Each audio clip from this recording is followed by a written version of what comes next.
Hello and welcome to the fourth preview or the preview about the Alapin variation.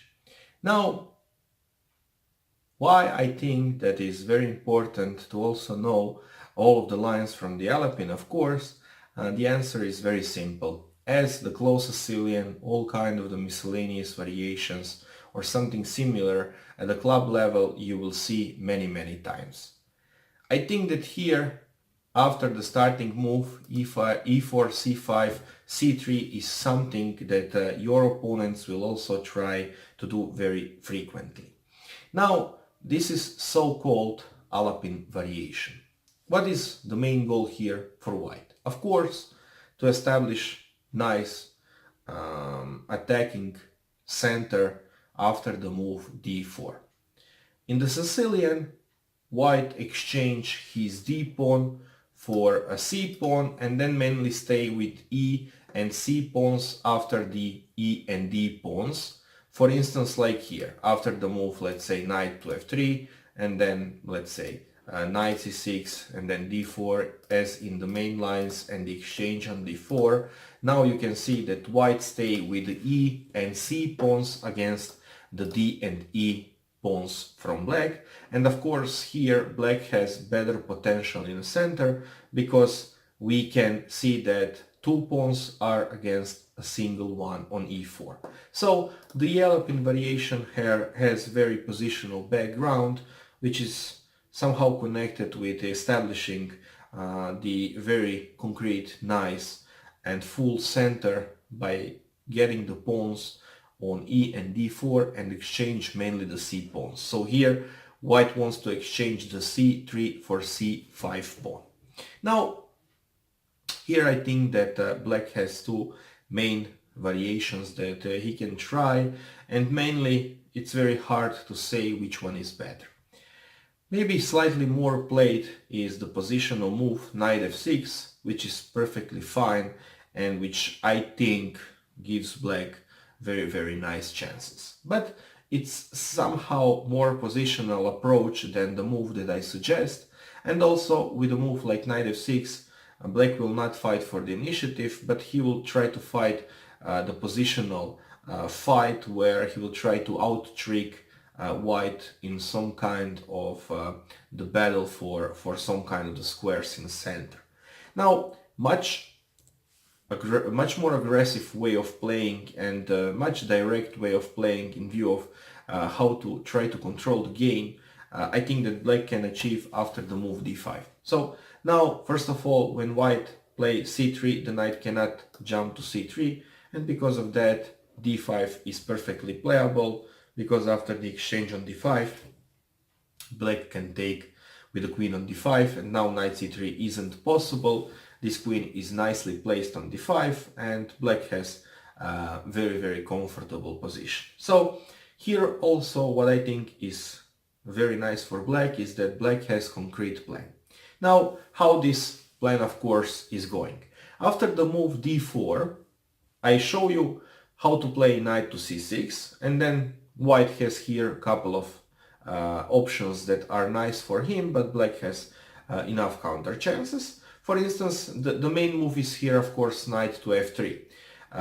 The moves that white can try are dc5, where after the queen d1, king d1, e5, black sacrifice a pawn once again, but for the initiative. So you can see here that not white, or white is not the player who starts to use some kind of the decoys or the gambits in order to get the initiative, but black. And this is incredible, I think, because I think that here after the e5, black gets very nice position where he will control the game until the end. And no matter that white after the b4, of course a5 is a pawn up, black is the side who will control the game and try to get as much pressure from the initiative that can arrive after the bishop b5, bishop d7, f6, and some of the main lines after the bishop c4, a, b, c, b, and e4. So, and this is only the one variation that black can use in order to get, I think, incredibly nice position.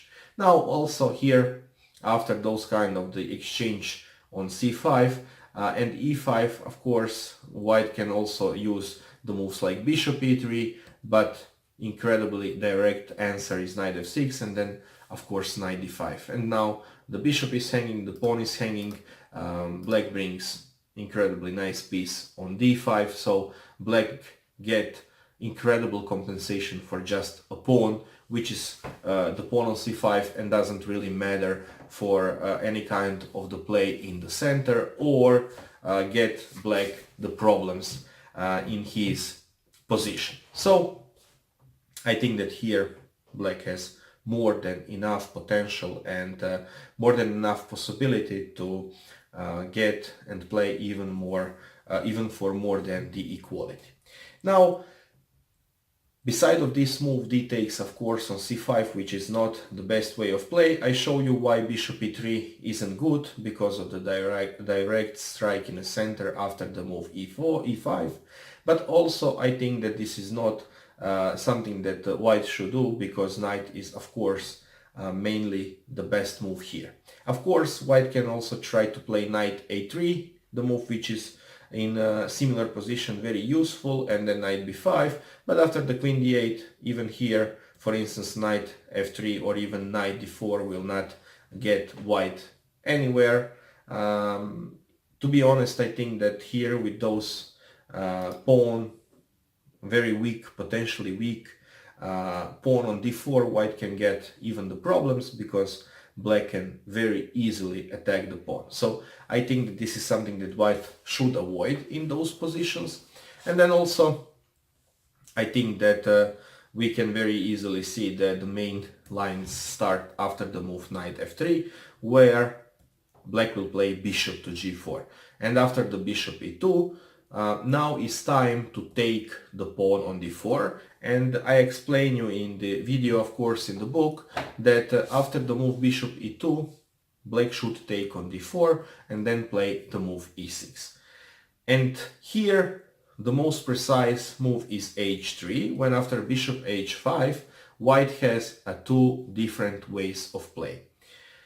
First way that I assure you, you will play in 90% of the game, once again, will be a castle, or even here will be a castle, because I think that this is something that is very principal and that white will mainly try to use to get some kind of the edge. Of course, knight c3 is here possible, queen a5, and then this is the most precise move order, where I think once again more than 90% of the time you will face a move castle on the king side.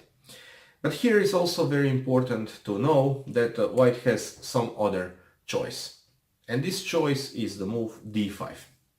And this is, I think, the only real move which can be played from white in order to get the advantage.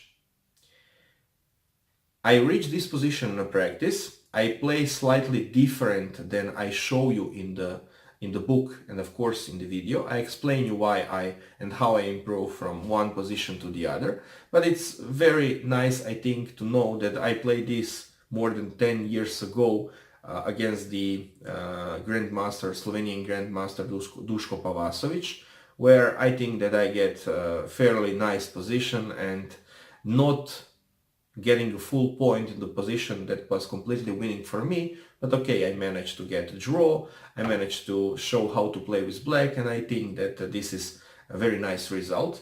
The result doesn't get anything from the opening, because I think that black was better there. But okay, nevertheless, white can play also better in the game, and then I show you that basically ed5 is here the main line. And after the ed5, knight d4, bishop e2, queen e2, bishop e7, knight e6, bc6, castle, king f8, white sacrifice a pawn for the initiative. So, and this is something that is, I think, the best white choice. Now, black king is on f8, bishop is on e7, and knight is still on g8. So, some kind of not the best setup for black, but I directly show you, of course, how to play with black. So rook e8 is very important move. and then bishop d6, and then knight g7.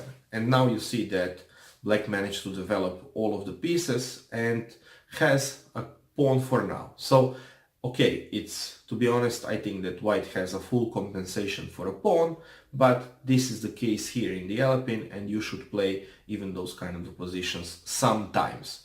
They will not occur very frequently, because I think that you will face something else here much more than this kind of the variations, because here white is sacrificed a pawn, and at the club level you will not often see that someone will just get a pawn for maybe some kind of the initiative and not knowing what he really trying to achieve. So only the players who will learn those kind of the setups will try to establish some kind of the positions like this, where they know how to continue.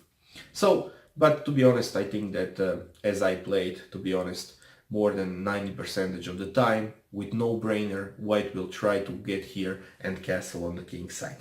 And now we reach the position mainly that I try to explain basically incredibly deep, because I think that this position is very hard, but after the learn the lines and getting and trying to understand the video that I make, which is I think is very nice, you will manage to make a lot more than only a draw from this position. So I show you how to play against the pawn on d4, how to develop all of the pieces that you have here, for instance here, to know why you should go with the bishop on d6, not on e7 here, why white at some point, if he wants to attack the pawn on b7, should play here a3, because if he go queen b3, then black has immediate queen b4.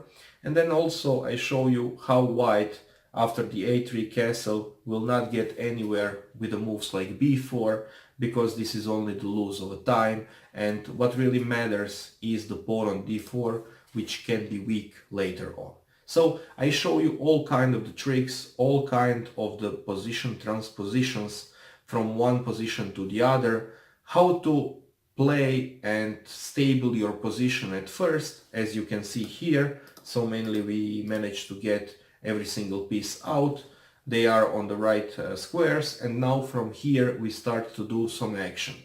Of course, after we make all of those developing moves, we need to make some kind of a plan that is related with the play against the d4 pawn. So after the development, you should know how to attack the pawn on d4, and this is something that I also show you. I also show you which kind of the exchanges are here good for black and bad for white, of course, and which ones are not good for black and why they are not. For instance, here is very good to exchange all of the minor pieces, because if you play against the isolated pawn and you attack this pawn like here black, then if you manage to exchange all of the minor pieces, you will be in the very good shape, because the queen and the rooks can easily attack a pawn, and it will be very hard for white to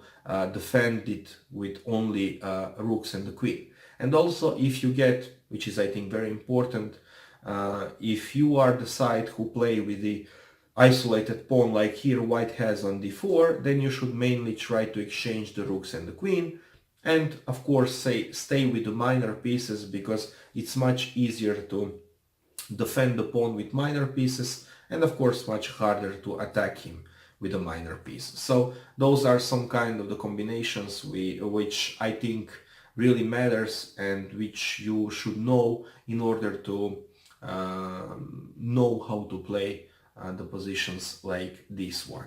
So I show you many lines, I show you many setups, I try to explain you basically why we need to switch from one to the other, and how to play and think in those kind of the positions as well.